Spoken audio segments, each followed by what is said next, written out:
మేము ఎవరు అడ్డం రారు. వాళ్ళందరూ నాకు చెప్పారు పలగాల్సిందే చింతపండు కావాల్సిందే భాస్కర్ రావు కానీ వాళ్ళందరిని అడిగినా ఏం సంగతి అని. ఇక ఏం లేదు చింతపండు కావాల్సిందే చింతపండు చేయని చెప్పారు. అందుకే కాంగ్రెస్ పార్టీ కార్యకర్తలకు నేను చెప్పదలుచుకున్నా, ఎవరు భయపడాల్సిన పని లేదు. ఇట్లాంటి నక్క చిత్తులో చాలా మంది వస్తుంటారు. ఈ వినయాలన్నీ మన దగ్గర వనికిరావు. నమ్మి ఎమ్మెల్యేని చేస్తే నాగార్జున సాగర్ ఉప ఎన్నికలు జానారెడ్డిని ఓడగొట్టడానికి ఇల్లు తిరిగిండు. ఇంతకంటే మోసగాడు ఎవడని ఉంటాడా? ఇట్లాంటి మోసగాళ్ళని గెలవనిచ్చారంటే మిర్యాలకు కూడా గౌరవమే పోతుంది.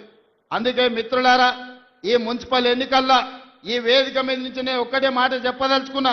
మిర్యాలగూడ నల్గొండ జిల్లాలో ఉండే 18 మున్సిపాలిటీల మీద నాకేం ఆలోచన లేదు, నాకేం రంది లేదు.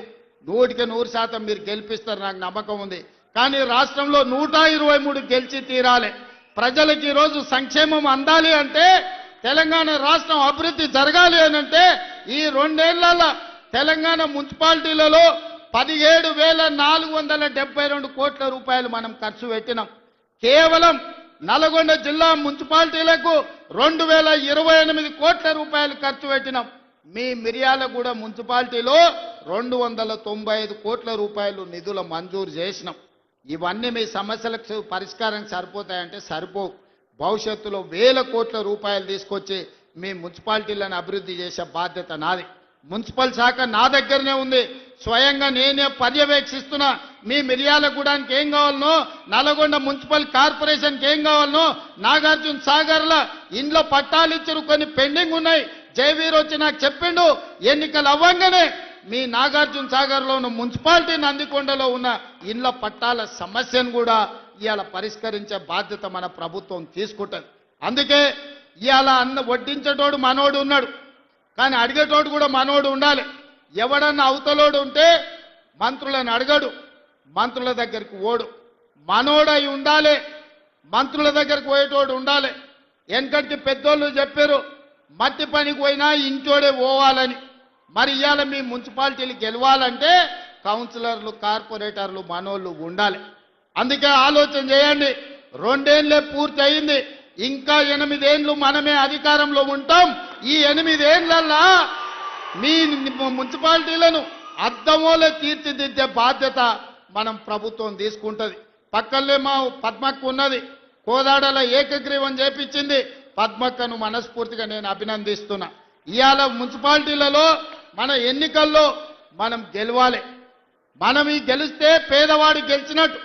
ఈ ఎన్నికల్లో గెలవడం ద్వారా మీ బస్తీలు అభివృద్ధి జరుగుతాయి, మీ కాలనీలు అభివృద్ధి జరుగుతాయి.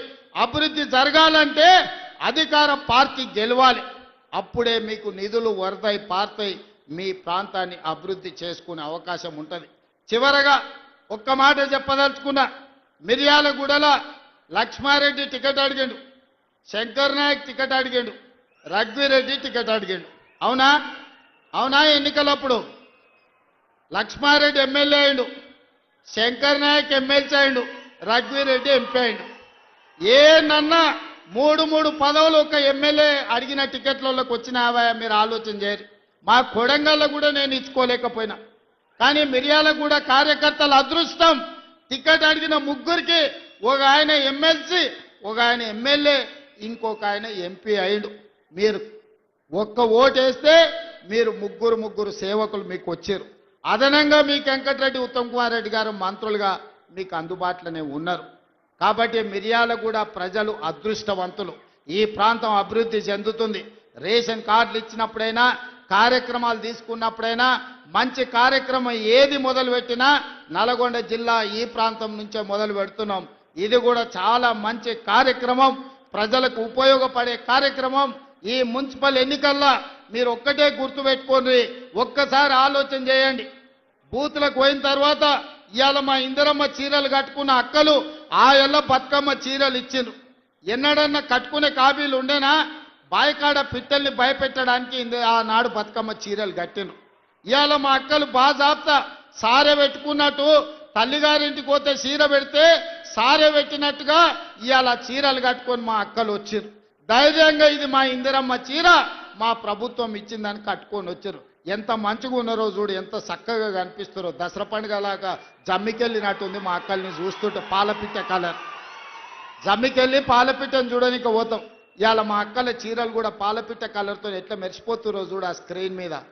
మా మగోళ్ళందరూ కూడా వాళ్ళు అడిగేటట్టు మాకు కూడా ఇస్తే మేము కూడా కట్టుకుంటామని.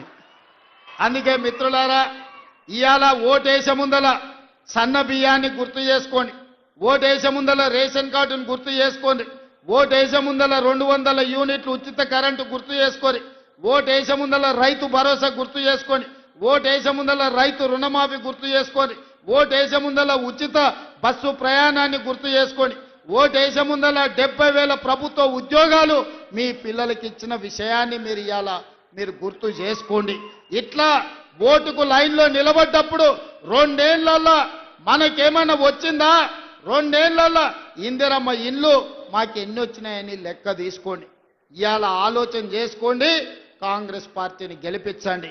మీరందరూ ప్రతి ఒక్కరికి చెప్పండి, ఈ ప్రభుత్వం మనది, మన ప్రభుత్వాన్ని గెలిపించుకోవాల్సిన బాధ్యత, ఈ ప్రభుత్వాన్ని నిలబెట్టుకోవాల్సిన బాధ్యత మీ మీదనే ఉన్నది. అందుకే ఇవాళ మీ అందరినీ చూసినాక నాకు మనస్ఫూర్తిగా ధైర్యం వచ్చింది. రేపు జరగబోయే ఎన్నికల్లో 123 మున్సిపాలిటీల మీద కాంగ్రెస్ పార్టీ జెండా ఎగురుతుంది.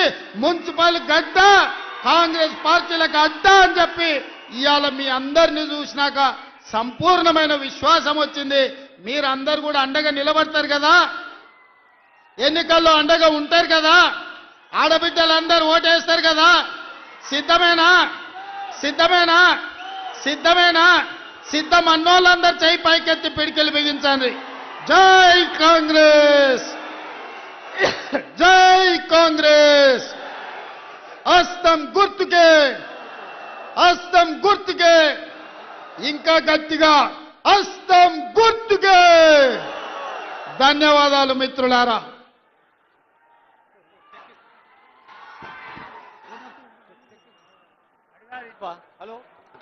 హలో, గౌరవనీయులైన ముఖ్యమంత్రి గారి చేతుల మీదుగా ఆడబిడ్డలకు 1138 కోట్ల రూపాయల బ్యాంక్ లింకేజీ చెక్